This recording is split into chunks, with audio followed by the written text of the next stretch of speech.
मिन बादिही अबदा।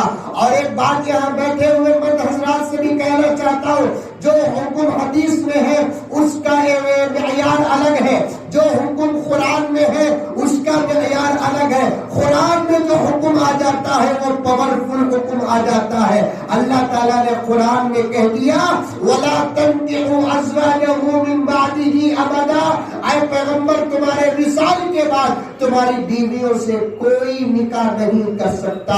इसीलिए हजरत अम्मा आयशा रज़ी अल्लाह ताला अन्हा की उम्र हुजूर के विसाल के वक्त 18 साल थी, लेकिन हुजूर के विसाल के बाद अम्मा आयशा से किसी ने निकाह का पैगाम तक नहीं दिया। इसलिए कि कैसे दे सकता है? अल्लाह ताला ने हुजूर की बीवियों को उम्मत की माँ बना दिया। वो अज़वाजुहु उम्महातुहुम, ऐ पैगंबर तुम्हारी माए, तुम्हारी बीवियां उम्मत की माए हैं।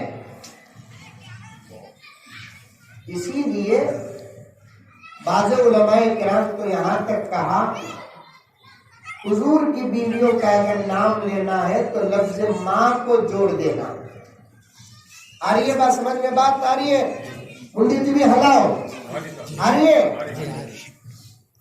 अम्मा खदीजतुल कुबरा, ये बोलना, अम्मा बोलकर बोलना। अम्मा आयशा, अम्मा बोलकर बोलना। अब अंग्रेजी जिसके सर पे सवार है वो पूछ सकता, मम्मी बोल सकते क्या? बोलो, मम्मी बोलो, माँ बोलो, अम्मी बोलो, सबका एक ही मफहूम है। हुजूर की बीवियों के साथ लफ्ज माँ को जोड़ना मुस्तहब और अफजल है, और ये सबक भी खुद नबी ने सहाबा को दिया। हदीस की एक किताब है मानिउल आसार, क्या नाम?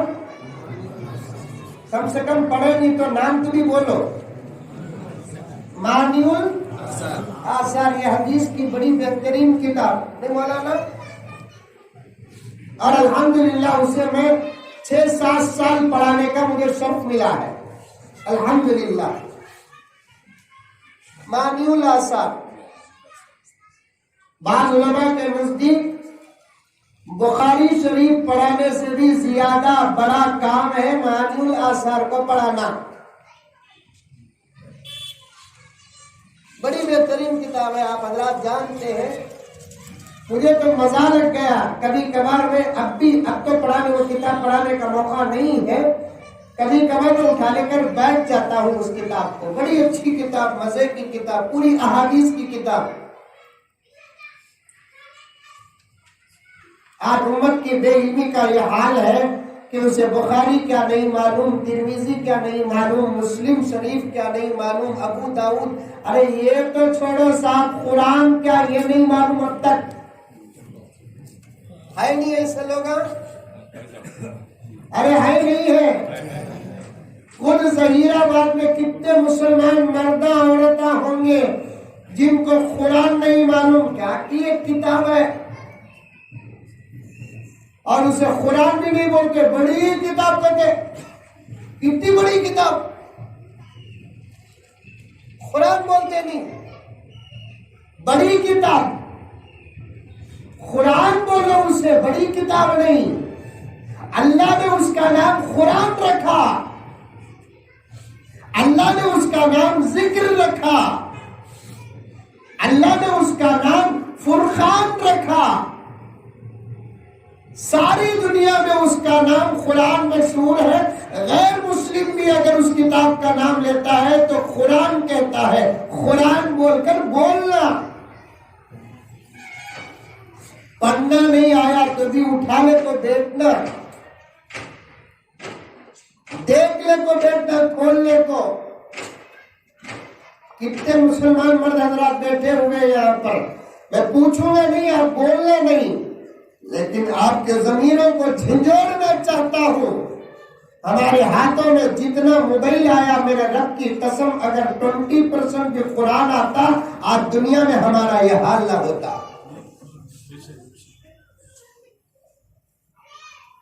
तजुर्बे के तौर पर पूरी दुनिया छोड़ो, पूरा इंडिया छोड़ो, पूरा आंध्रा छोड़ो, पूरा टीएस तेलंगाना छोड़ो, एक तजुर्बा 40 दिन के लिए करो। मोबाइलों को सिर्फ इनकमिंग आउटगोइंग के हद तक इस्तेमाल करके, जितना तुम मोबाइल को इस्तेमाल करते हो, 40 दिन तक इतना कुरान को उठा कर देखो, तुम्हारे चेहरों पर जिसकी नजर पड़ेगी उन्हें अगर पेशाब न करे तो फिर पूछना। कुरान हिम्मत है दोस्तों, कुरान ताकत है, कुरान पावर है। इसे उठाने वाला कभी नाकाम नहीं हुआ और इसे छोड़ने वाला कभी कामयाब नहीं हुआ। आ रही है बात समझ में? माए गौर से सुनना, तुम्हारे से बात करना का तो खुशी भी, तुम्हारे से बात करना का तो डर भी। खुशी इस बात की है, ये औरत संभल गई ना, पूरा इलाका सुधर जाता। डर इस बात का है, पर्दे का फायदा उठा को हमें यहां बयान करते, उन्हें वहां लटपटाने को रखती। अब तुम्हें एक दूसरे आपस में बात करे तो टोक डाल तुम्हें, वहां हमें उनको दिखते नहीं, उनको हम ना दिखते नहीं। इसका फायदा इतना उठाते कि तो 10 मिनट औरत को खामोश रहना होता नहीं।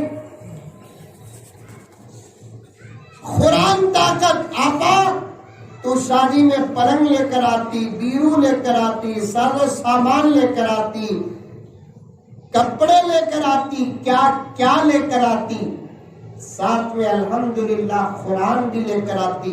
अफसोस के साथ कहना पड़ता है, जहेज के नाम पर तू जितनी चीजें लेकर आई, हर चीज इस्तेमाल होती है, अगर नहीं होती जो कुरान लेकर आई वो नहीं होती।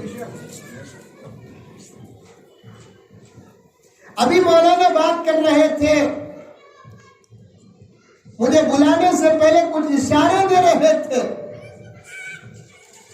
सास बहू का तकरार, जो कुरान लेकर आई ना, वो कुरान उठाकर तो रोजाना अगर सुबह को यासीन पढ़ लेगी, इसकी बरकत से तेरे सास का मुंह बंद हो जाएगा। सास यासीन पढ़ेगी, बहू का मुंह बंद हो जाएगा। जब दोनों का मुंह बंद हो जाएगा, घर जन्नत बन जाएगा। नहीं?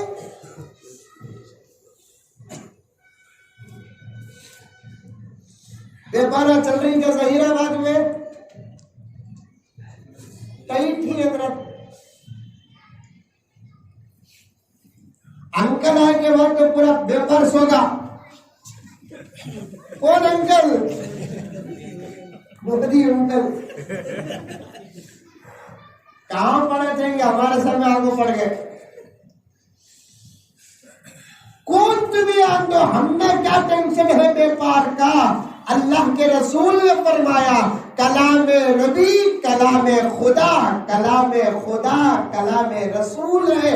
मेरे आका ने फरमाया, उस जात की कसम जिसके कब्जे में मोहम्मद की जान है। आहा, बात के सबूत के लिए नबी ने क्या फरमाया सुनो। जहीराबाद के भाइयों, जहीराबाद की बहनों, मेरे आका ने क्या फरमाया, उस जात की कसम जिसके कब्जे में मोहम्मद की जान है, उस जात की कसम जिसने मोहम्मद को आखिरी रसूल बनाकर दुनिया में भेजा है। आका ने आगे बढ़कर कहा, कसम खाने के बाद, जिस घर के अंदर मगरिब के बाद सूरह वाक़िया की तिलावत होती है, उस घर के अंदर कभी फाखा नहीं आएगा।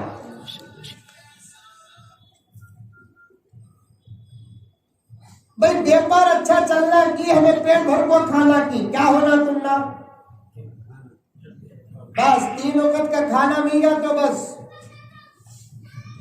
कि टच ना होना। हमारे बीवी बच्चों का पेट भर गया तो बस।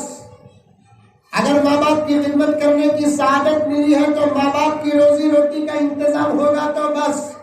व्यापार चलोगी, नक्को चलोगी, हर इंसान चाहता ये चुना कि बस खाने पीने का इंतजाम होगा तो बस। व्यापार छोड़ो। अल्लाह के रसूल ने ये नहीं कहा सूरह वाक़िया पढ़ोगे तो 1 करोड़ का फायदा होगा। अल्लाह के रसूल ने ये नहीं कहा सूरह वाक़िया पढ़ोगे तो साल में 10 करोड़ का मुनाफा होगा। अल्लाह के रसूल ने ये नहीं कहा सूरह वाक़िया पढ़ोगे तो तुम्हारा दुकान चलेगा। अल्लाह के रसूल ने ये नहीं कहा सूरह वाक़िया पढ़ोगे तो तुम्हारा रियल एस्टेट अच्छा चलेगा।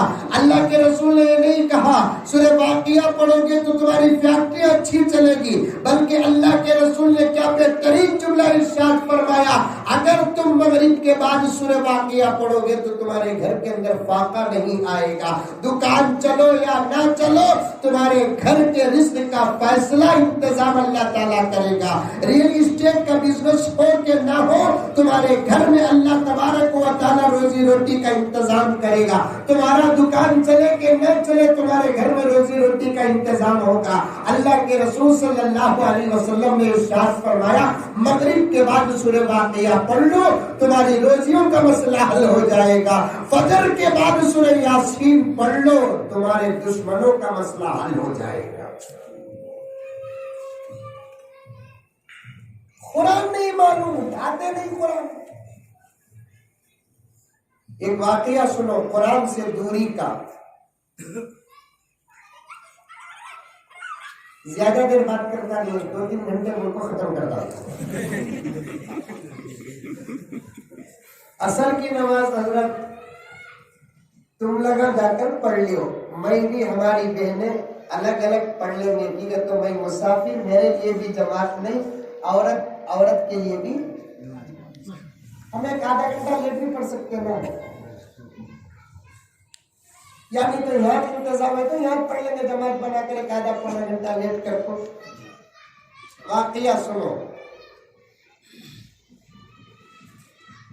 एक मौलवी साहब को, मस्जिद के इमाम साहब को एक गांव में साल में 1 मरतबा जरूर दावत देते थे।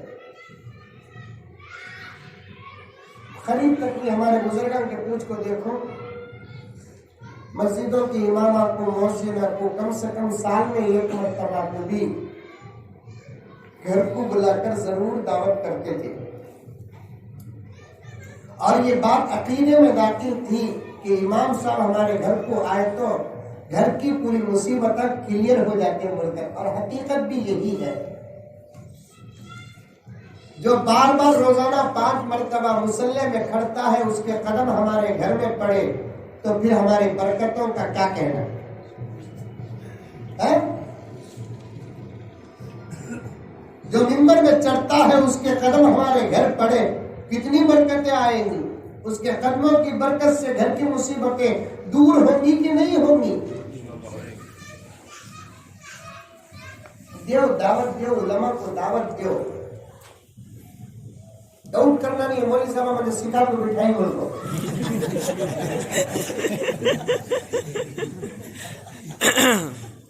तुम्हें दावत देती हुई अल्लाह ताला अच्छा खिलाता, नहीं देती हुई अच्छा खिलाता। बस तुम्हारे रिस्क की बरकत का खुदा ने ये इंतजाम ये भी किया है, जो नबी के वारिस को खिलाएगा उसके रिस्क में बरकत हो जाएगी।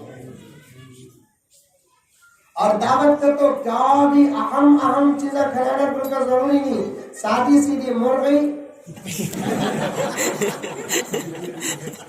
मोटा ताजा बकरा, बस उनका बस समझा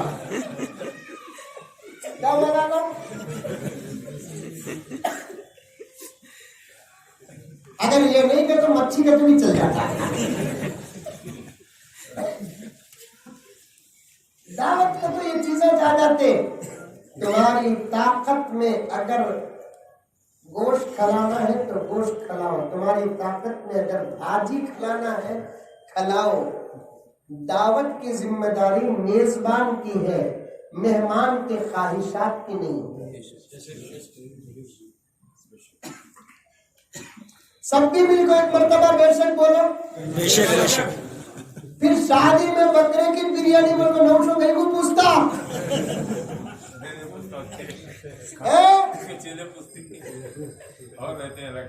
इन्हों मेजबान मैं मेहमान, अभी हाजी साहब के घर में खाकर आया, उन्हों मेजबान मैं मेहमान। मेहमान को सादी सीधी पेशकश करने की इजाजत है। मैं भी बोलिया हमारे बच्चे को, नहीं बा मैं बिरयानी खाता नहीं, खाको अत्तर लगाया तो भी खुशबू नहीं आ रही, खाली बिरयानी की खुशबू आ रही है। अल्लाह उतना खड़ाया है। अल्लाह ताला मौलवी साहबों को इतना खिला रहा है, आहा वो कई मर्तबा बोल दिया, तुम्हें भी सुने होंगे। एक अंकल भी पीएम, एक मैं भी पीएम। ये पीएम जितना खाता वो पीएम 100 मर्तबा पैदा होते भी खाएंगे नहीं। क्या बोला ना, अल्लाह खिलाता भाई, जिसे चाहे अल्लाह ताला खिलाता है, पिलाता है, इज्जत देता है। इन्हों हजरत वाला अगर मेरे मेजबान है, मैं मेहमान हूं, तो मौलाना की जिम्मेदारी है मुझे क्या खिलाना। मौलाना की ताकत का एतबार है क्या खिलाना, मेरे ख्वाहिश का एतबार नहीं।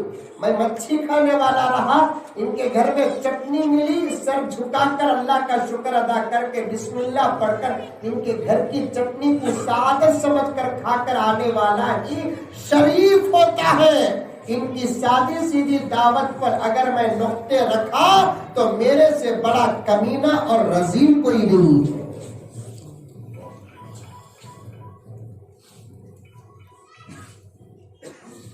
दस्तरखान में अल्लाह की नेमतें आ गई। हजरत अली ने फरमाया, सब कह दो रज़ी अल्लाह अन्हु। हजरत अली ने फरमाया, दस्तरखान में तुझे जो चीजें आती हैं तो खुदा का शुक्र अदा करके खा ले, शिकायत न कर कि ये क्यों नहीं आया, वो क्यों नहीं आया।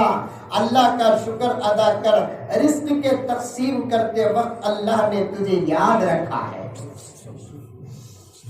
कितना खाए तुम्हें मजा कहां तक साहब बोलो, यहां तक कि मछली खाओ, अंडा खाओ, मुर्गी खाओ, गोश्त खाओ, बड़े का खाओ, छोटे का खाओ, कितना खाओ, जो खाओ, मजा कहां तक, यहां तक कि यहां से उतरने के बाद सब बराबर, सब बराबर। खाली यहां से लेकर यहां तक अपनी इज्जत को क्यों बर्बाद करते हो सवाल करके। इतनी दूर के मजे के लिए अपना मकाम बर्बाद क्यों करते हो। अगर एक मौलाना को इजाजत, एक मौलाना को दावत दिए, वो घर हमेशा मौलाना को दावत देता था। कुरान की अजमत पर बात कर रहा हूं। साल में एक मर्तबा दावत देखो, खुश करको मौलाना को भेजते। उस जमाने में आलिम बनना का तो अन्य ताज्जुब से देखते कि तो आलिम को आखिरत में फायदे तो अपनी जगह पर जरूर, दुनिया में भी हर कोई देने वाला, चाहने वाला। इस जमाने में तुम्हारे गांव में लॉकडाउन आया, हमारे बेंगलुरु में भी आया। मौलवी साहब का हाल जितना बुरा हुआ ना, उतना लॉकडाउन में किसका भी नहीं हुआ। मस्जिद के जिम्मेदार तो उलमा इमामों के साथ मजाक करे मौलाना।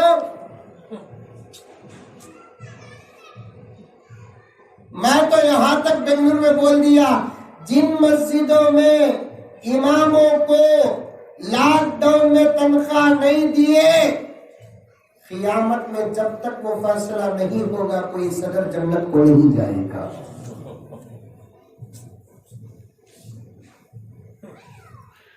कमेटी का कोई फर्क इल्ला है कि इमाम अगर माफ कर दे तो माफ कर दे, मुदर्रिस और मक्तब का मुअल्लिम माफ कर दे तो माफ कर दे। अगर ये मसला हल नहीं हुआ जन्नत को जाना तो दूर की बात के जन्नत की खुशबू भी महसूस नहीं करेंगे। अल्लाह अकबर कबीरा।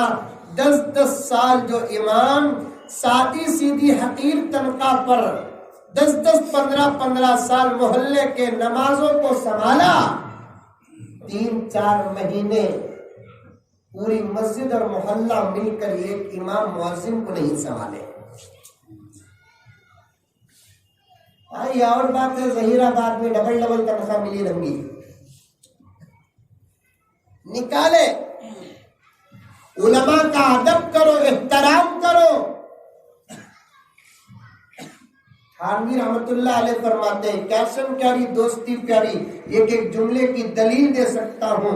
जिस घर में उलमा की आमद बार बार होती है, अल्लाह ताला उस घर के नस्लों में इल्म को पैदा करते हैं।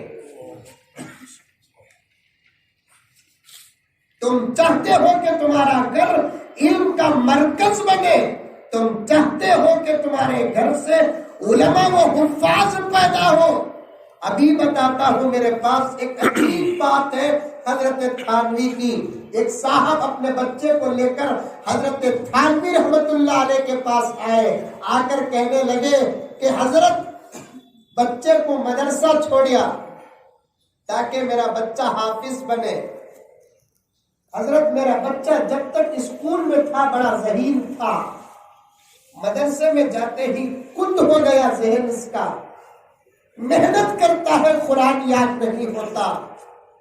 हजरत, कोई दुआ पढ़ के फूंक दे, कोई दुआ बता दे या कोई दवा बता दे जिससे मेरे बच्चे का दिमाग ताजा हो जाए।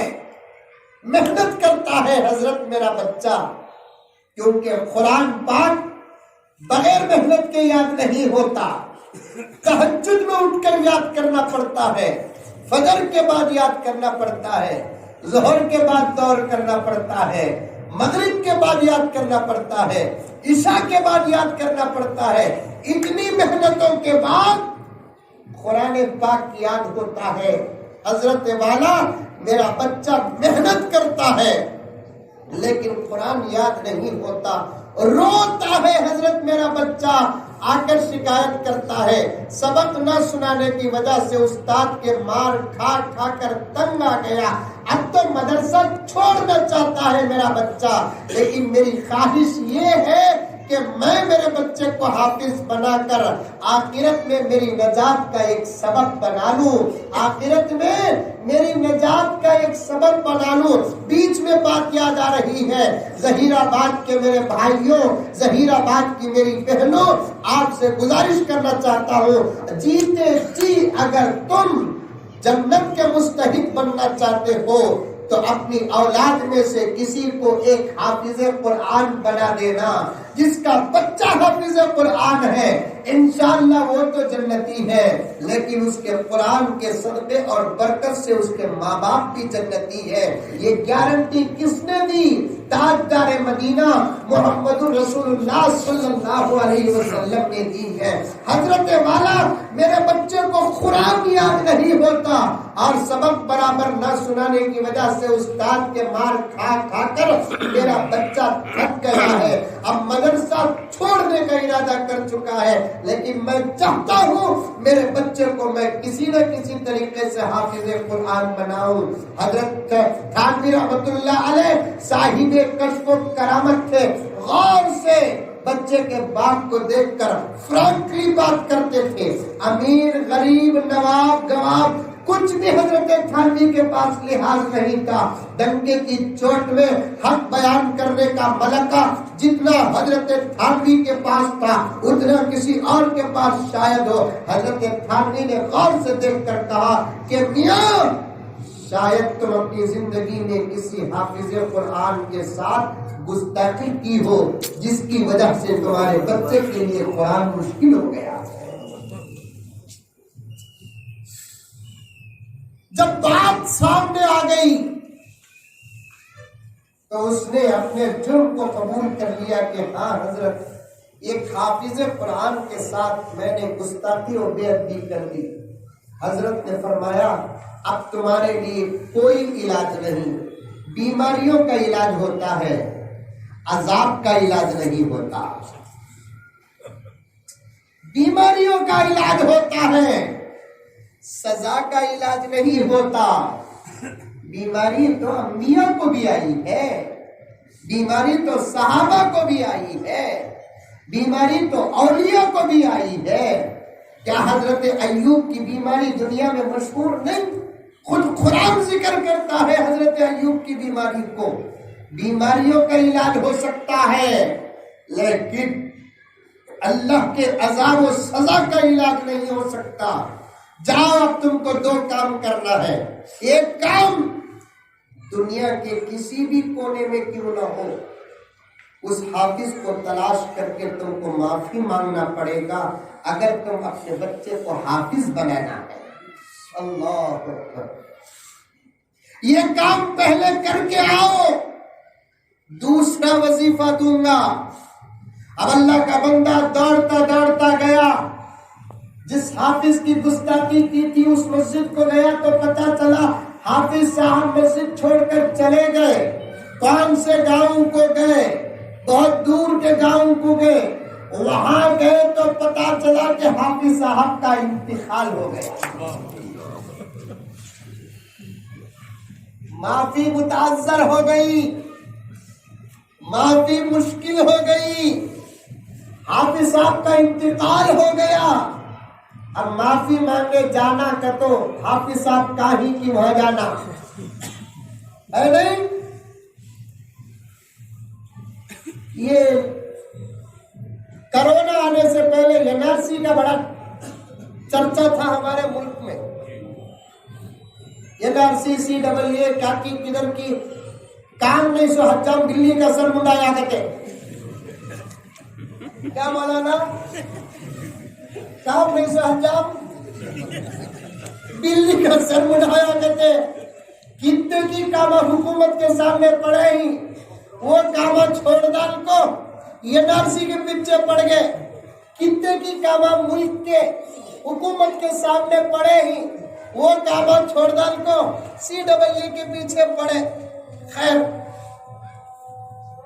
वे अजान हुई तो दिन की बात कर सकते हैं, मसला बता रहा हूं मैं आपको। एनआरसी का जब मसला आया, खाली खबर में जाने पर लतीफा याद आ गया। तो एनआरसी का तो क्या सादे सीधे तरीके से समझा तो हमारे बाबा के बाबा हिंदुस्तान में थे, बोल को सबूत होना करते भुगुओं को।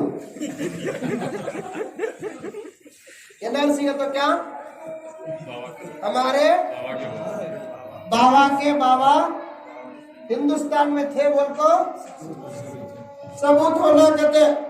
इनको नहीं मालूम, हमारे बाबा के बाबा नहीं, उनके बाबा के बाबा भी हिंदुस्तान में थे, बोल को सबूत हमारे पास है नहीं है? हमारे बाबा के बाबा नहीं, हमारे बाबा के बाबा के बाबा के बाबा के बाबा के बाबा भी हिंदुस्तान वाले। समझ में आई बात? अगर एक पोतरा एक बयान को गया करते, एनआरसी का टेंशन ले को सोया, काम में दादा आगे,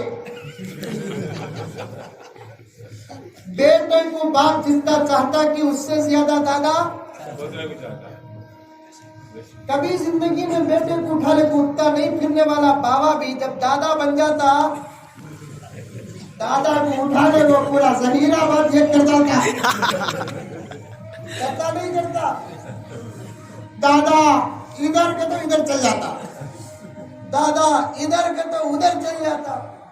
कल्बी ताल्लुक मोहब्बत। अल्लाह के रसूल भी हजरत हसनैन से बड़ी मोहब्बत करते थे। जितनी मोहब्बत फातिमा से करते थे उससे ज्यादा मोहब्बत हजरत हसन हुसैन से। मस्जिद नबवी के मिंबर पर खुतबा देते, छोटे छोटे बच्चे 6-7 साल की उम्र हजरत हसन हुसैन की खेलने को आ जाते। अल्लाह के रसूल उठा को गोद में रख ले को जुम्मे का खुतबा देते। बच्चे याद आकर फातिमा के घर को जाते थे। ये लफ्ज है किताबों में। फातिमा याद आकर नहीं, नवाज से याद आकर गए। यकीनन नानी को नवासे नवासिया बड़ा याद आते, दादा दादी को पोता पोती। ऊपर इस पर चला गया तो बहुत दूर चला जाऊंगा। खैर दादा खाप में आगे, पोते का सूरत उत्तर को है। दादा पूछे की बात सूरत उत्तर को है लाल, खाना खाया नहीं की? नहीं दादा खाया। अम्मा मारी की? नहीं दादा। बाबा पैसे दिया नहीं की? नहीं दादा दिए। फिर की ना सूरत उत्तर को है?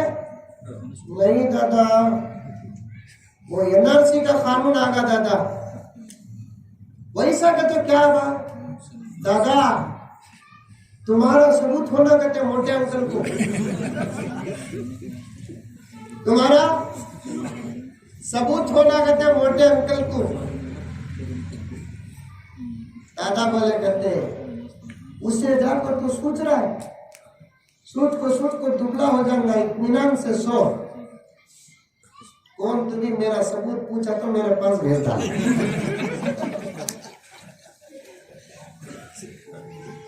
अब हाफिज साहब का इंतकाल हो गया, माफी मांगना है तो वहां जाना पड़ेगा।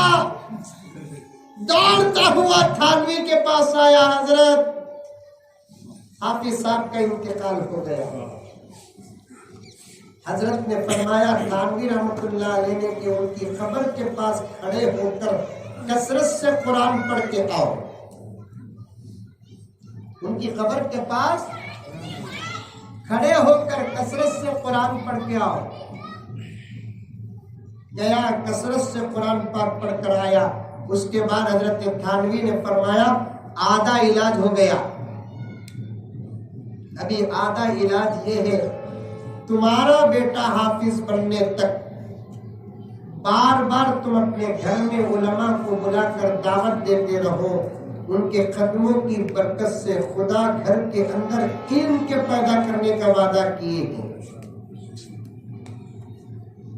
गर्ज एक गांव में मौलाना को दावत, कुरान पर बात कर रहा हूं, मौलाना को दावत।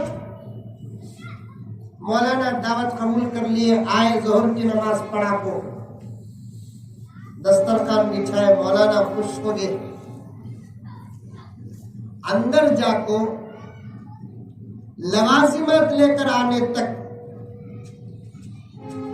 हवा के जोर से 2-2 हजार के 2-3 नोटा उड़को आको दस्तरखान में पड़ गए। मौलाना खुश हो गए, अरे वाह, हर घर में पहले चटनी ला को रखते, अचार ला को रखते, ये घर में 2-2 हजार के नोटा। खैर मौलाना उठा को रख लिए। पूरी दावत हुई। दावत के बाद मौलाना चले गए। अंदर की आपा फौरन बाहर निकली। असल में वो पैसे किसके थे मालूम? आपा के। जल्दी में रखो उड़ गई। शौहर को पूछी सरताज मेरे पैसे देखे क्या? क्योंकि चोर 2 किस्म के होते हैं, एक बाहर के एक अंदर के। शौहर बोला वही हजरत आने से पहले रखी जी। आ रही बोल कर सुनको जल्दी भागी अंदर दे डालो। नहीं बेगम, अल्लाह की कसम मैं नहीं उठाया,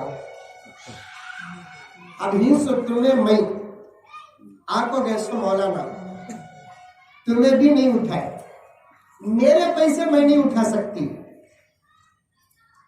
डाउट हुआ क्या?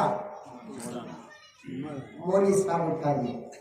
अब पूछने नहीं हो रहा है। खैर छोड़ो।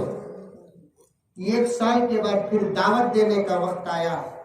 मियाँ बीवी में बात आई, क्या करना, दावत देना कि नहीं देना? शौहर बोले ऐसे मौलाना को दावत देना नहीं जी, जो दावत खा को पैसे भी चुराने को चले गए। बीवी बोली मैं मेरे पैसा को भूल गई, तुम्हें कहीं को याद रख लेकर नहीं, छोड़ डालो।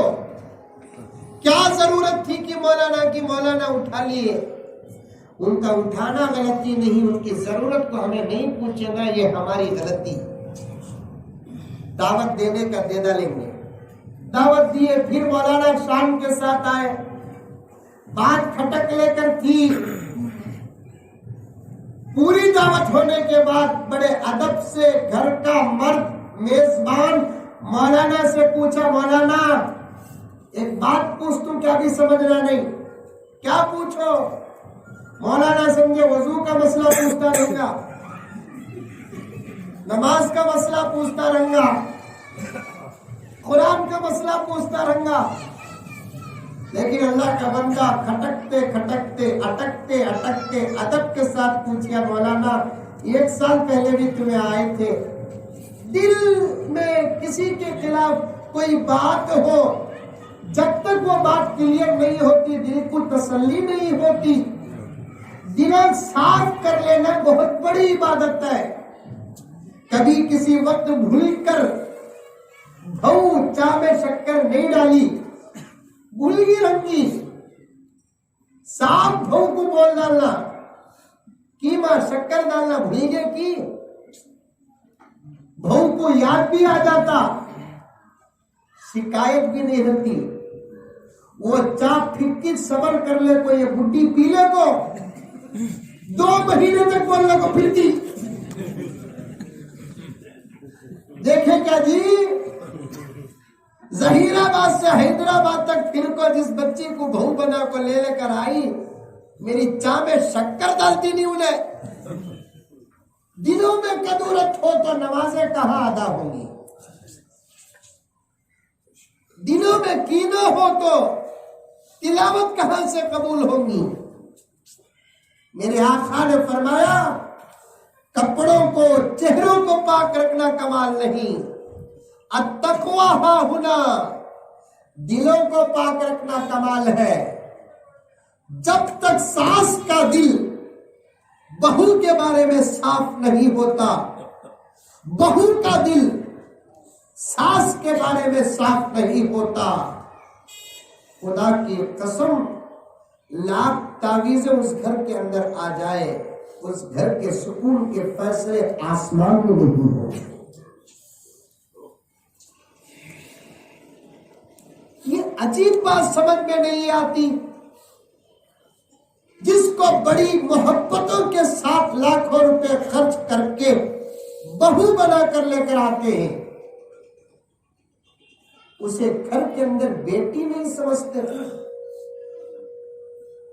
और घर की बहुएं भी अपनी सास को ये नहीं समझते कि ये कुर्सी में बैठी हुई औरत वो है जिसके कदमों तले मेरे शौहर की जन्नत है।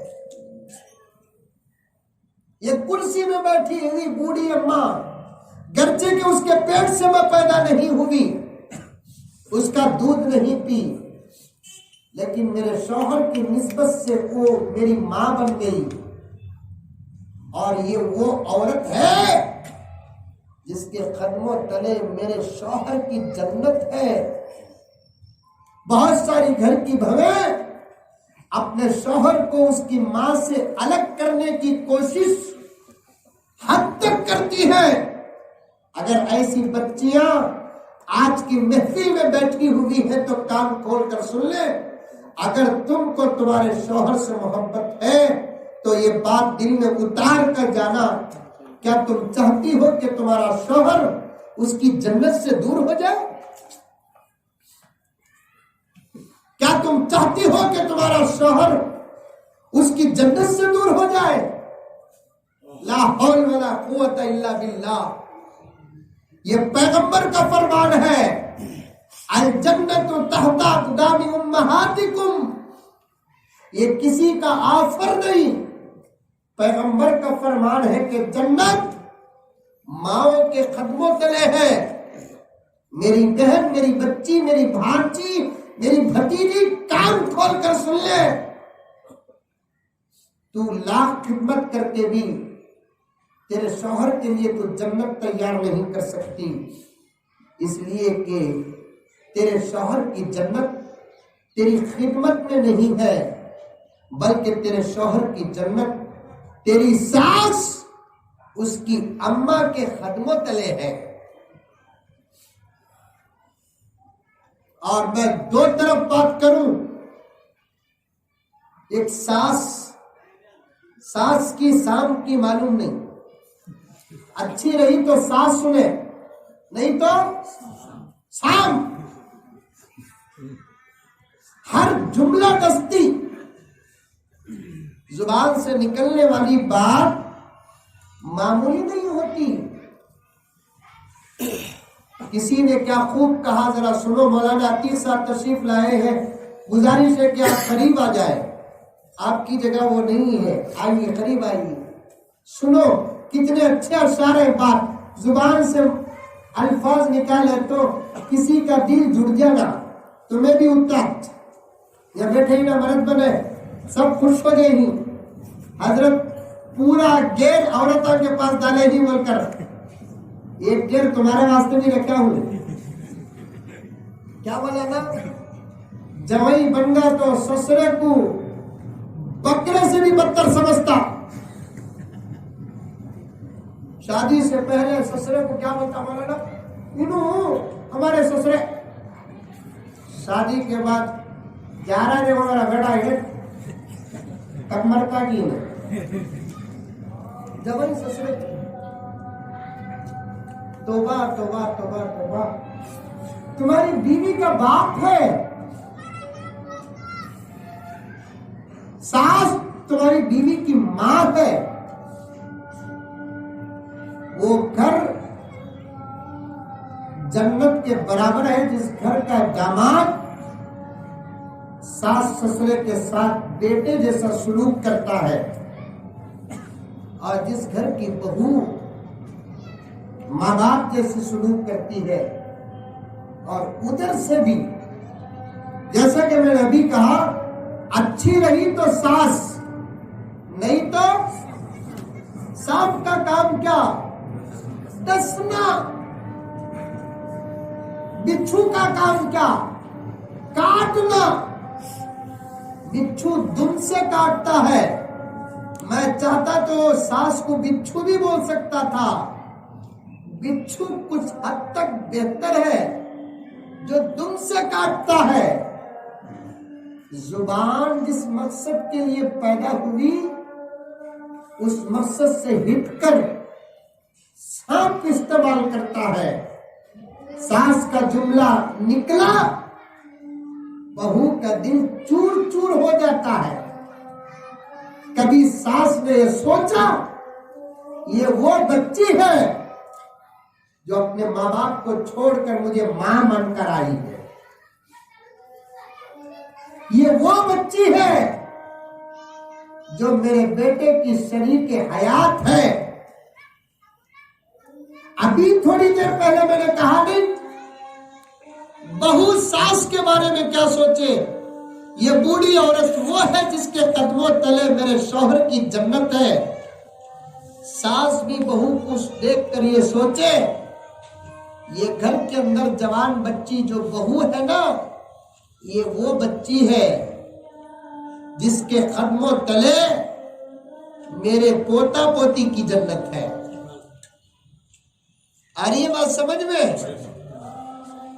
इधर शौहर की जन्नत इधर है, उधर पोता पोती की जन्नत इधर है। जुबान खोलो तो मेरी माए शहद फीका हो जाए, शक्कर बेकार हो जाए, ऐसा जुबान खोलो। मोहब्बत अल्लाह ने जुबान के अंदर रखा है, हया अल्लाह ने निगाह के अंदर रखा है, अता अल्लाह ने हाथों के अंदर रखा है, तकवा अल्लाह ने दिल के अंदर रखा है। जिसके अंदर जो है उसका इस्तेमाल करो। आंखों के अंदर हया है, गैर मर्द गैर औरतों को देखे तो नजरें झुका लो। हाथों के अंदर अता है, गरीब पर नजर पड़े 1-2 रुपया ही सही दे दो।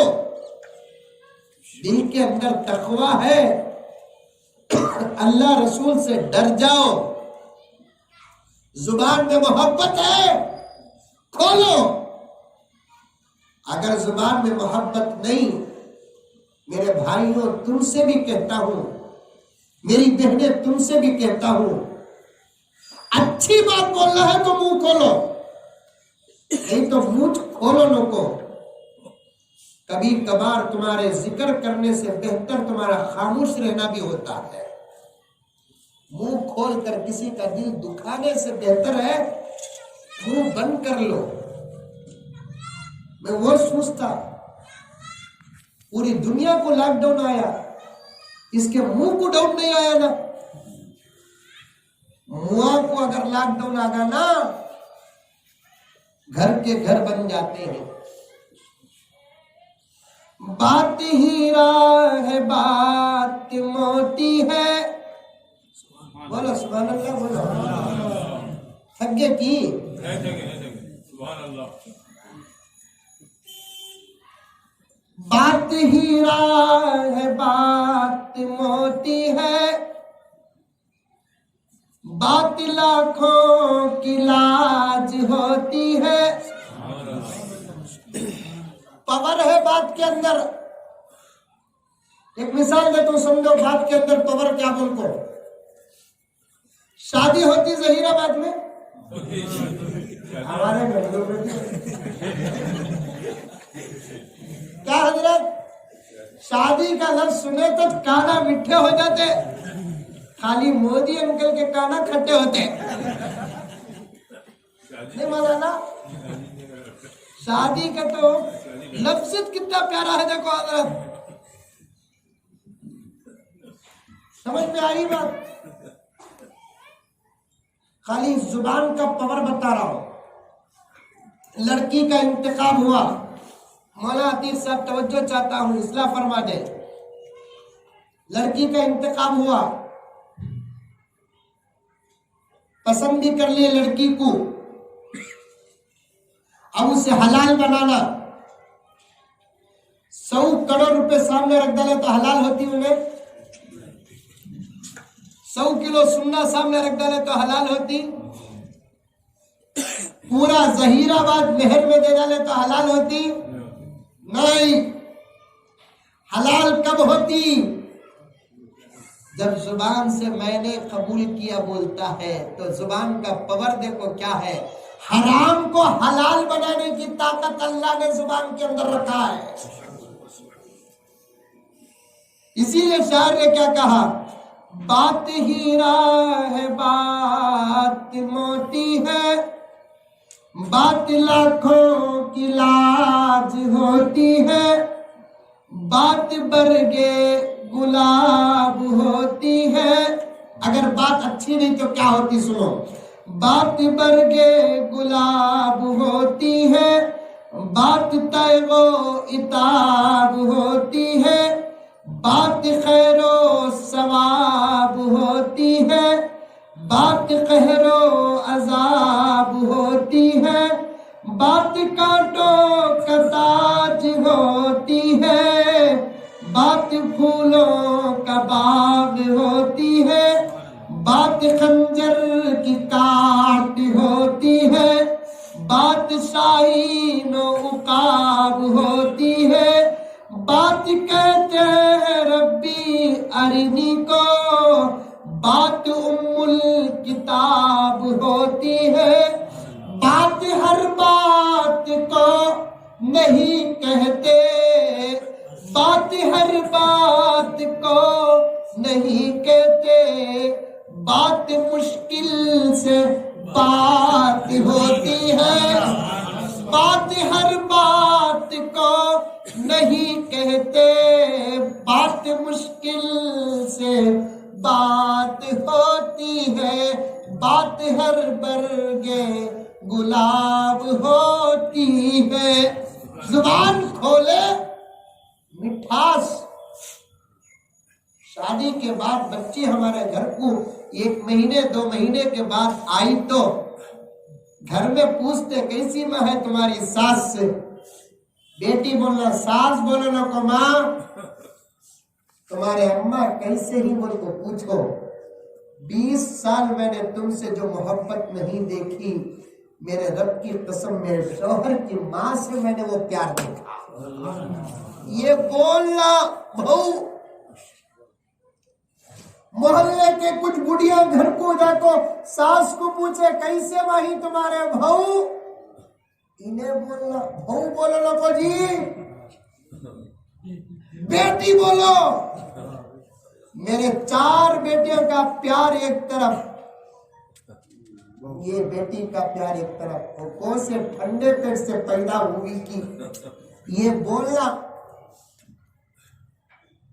अल्लाह अकबर, घर जहन्नम बना बैठे। गर्ज बात लंबी हो गई, आगे मुझे जाना है। मौलाना से कहा, मौलाना एक बात दिल में खटकती है, जब भी तुम्हारे पीछे नमाज पढ़ता हूं तो वो बात याद आ जाती है। मौलाना आज अगर उसकी सफाई हो गई तो बहुत अच्छा होगा। मौलाना ने कहा पूछो पूछो क्या बात है, पूछो।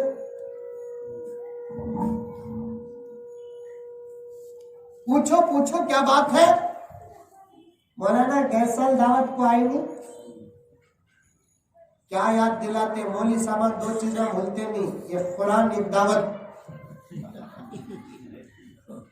बोलते क्या मौलाना,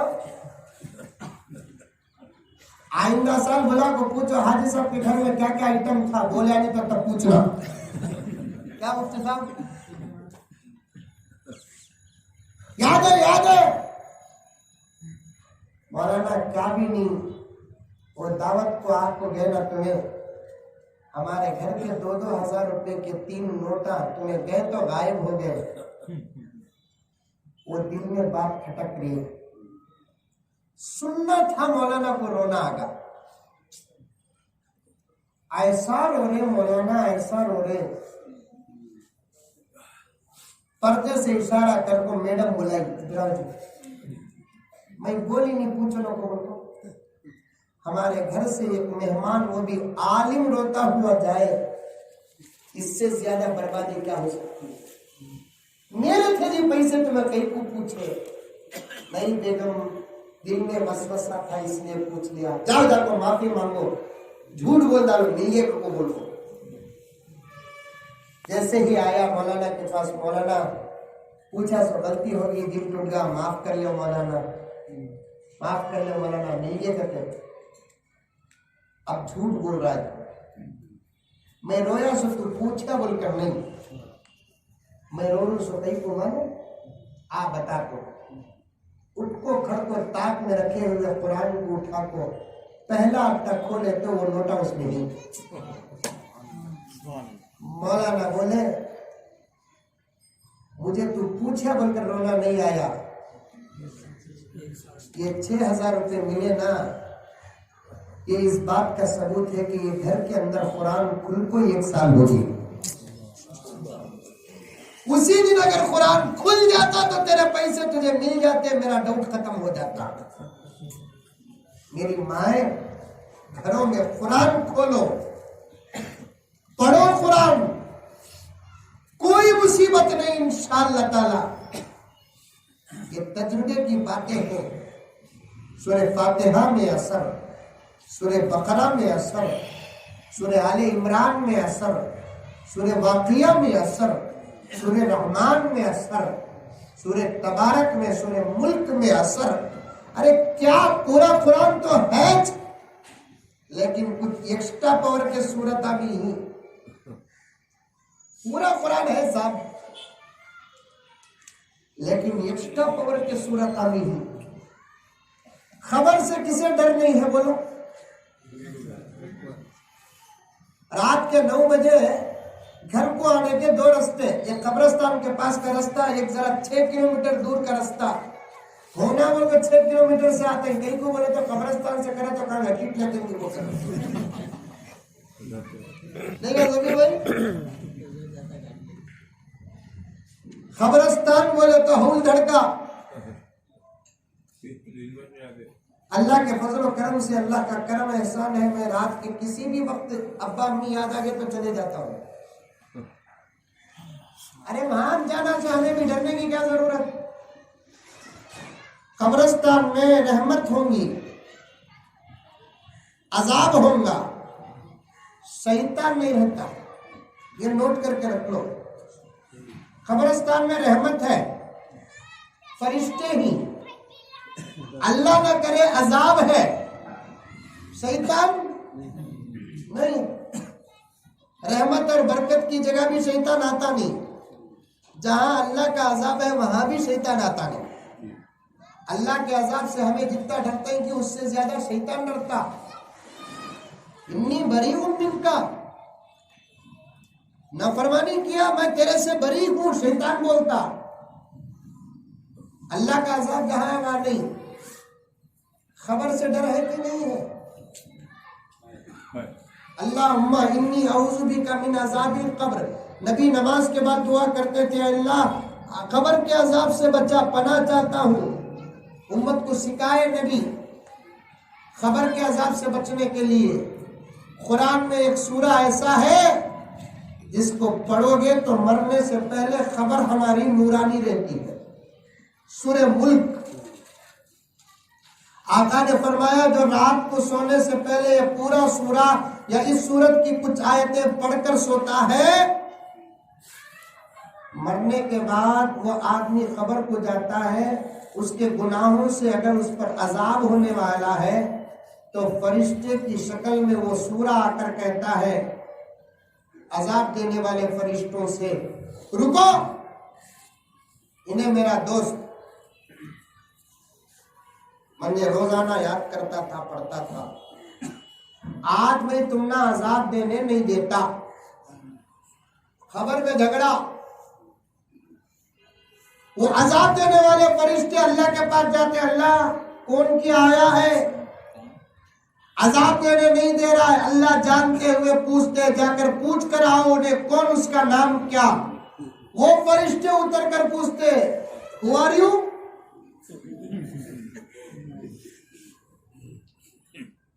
कौन हो तुम। उन्हें कहेगा मैं सूरतुल मुल्क, इंग्लिश में वो भी नहीं, अना सूरतुल मुल्क, मैं सूरह मुल्क हूं। ये फरिश्ते पूछेंगे रहे तो क्या, कार हटा कि वहां रहना था, यहां कहीं को आए। मेरे साथी को तुम्हारे से बचाने के लिए आया, जाओ अल्लाह से जाकर कहो मेरे दोस्त को मैं सजा देने नहीं देता। फिर फरिश्ते जाएंगे, पूरा माजरा सुनाएंगे। अल्लाह ताला फरिश्तों को बोल कर भेजेंगे, जाओ उन्हें क्या चाहता पूछ लेकर आओ। फिर वो फरिश्ते उतर कर सूरतुल मुल्क जो इंसानी खूबसूरत शक्ल में रहेगा उससे पूछेंगे तू क्या चाहता, अल्लाह पूछते हैं।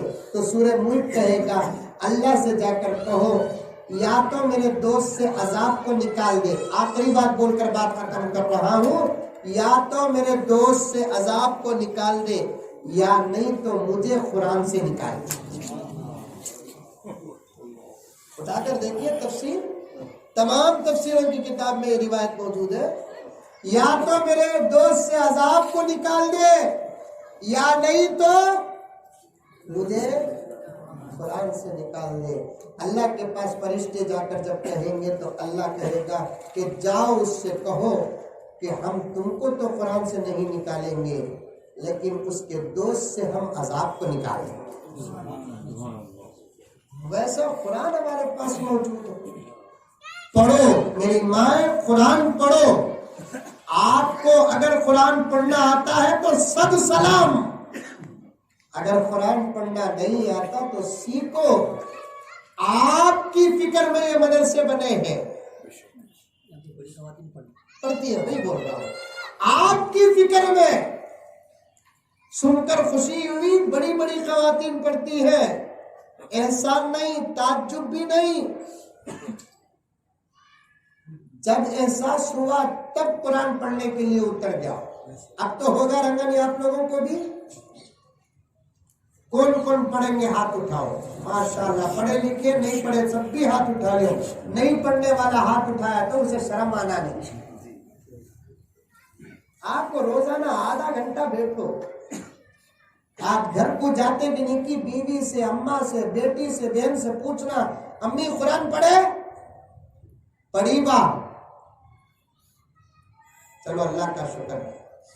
नहीं बा पढ़ी नहीं, अम्मी मदरसा खुल जा करते रोजाना तुम ना बुला लो बजा को छोड़ तू नहीं पढ़ो। इल्म किसी भी उम्र में हासिल कर सकते हैं। इल्म के हासिल करने पर कोई शर्म नहीं। गुजरात गया था मैं, वहां एक जलसे को गया था। शोबे हिफ्ज की दस्तार बंदी थी। सब बच्चे आकर समझा ले रहे थे। एक बूढ़े मियाँ भी आए 75-80 साल की उम्र के। उनको सबक देने का वक्त था, नाम लिए तो उन्होंने आए। मैं रुक गया कि मैं तो कब भी है ना आइन जलसे के वक्त बच्चे बीमार हो गए तो उनके बड़ों को बुला कर देते। मैं बोला वो बच्चा कहाँ है? नहीं हजरत इन्हों हाफिज हुए सो। 75-80 साल की उम्र में शौक पैदा हुआ। 3-4 साल के मुख्तसर से मुद्दत में घर बार सब कुर्बान करके मदरसे में आकर पढ़ गए। कुरान के हवाले हो गए। कुरान की मोहब्बत में जो आता है उसकी मोहब्बत में कुरान उसके दिल को जाता है। पढ़ो, तुम्हें भी पढ़ो, घर वालों को भी पढ़ाओ। अल्लाह ताला मुझे और आपको सबको अमल करने की तौफीक व सआदत अता फरमाए। आमीन सुम्मा आमीन। व आखिर दावाना अनिल हम्दुलिल्लाहि रब्बिल आलमीन। ये मेरे साथी हैं जो हमेशा मेरे साथ अल्हम्दुलिल्लाह सफर में रहते हैं। मेरे कहने पर एक किताब लेकर आए हैं मेरे शेख हजरत मौलाना पीर जुल्फिकार अहमद साहब नक्शबंदी मुजद्दिदी दामन बरकातहू की। इस किताब का नाम ही है घर जन्नत कैसे बने। अभी मैंने सिर्फ सास और बहू के छोटे मसले पेश किए और भी बहुत सारे मसाइल हैं। इस किताब के अंदर शेख ने मियाँ बीवी के हुकूक कुरान और हदीस की रोशनी में जमा किए हैं। शौहर अपने घर के अंदर बीवी और घर के साथ कैसी जिंदगी गुजारे, बीवी अपने घर के अंदर शौहर और बच्चों के साथ कैसे जिंदगी गुजारे, इन तमाम बातों को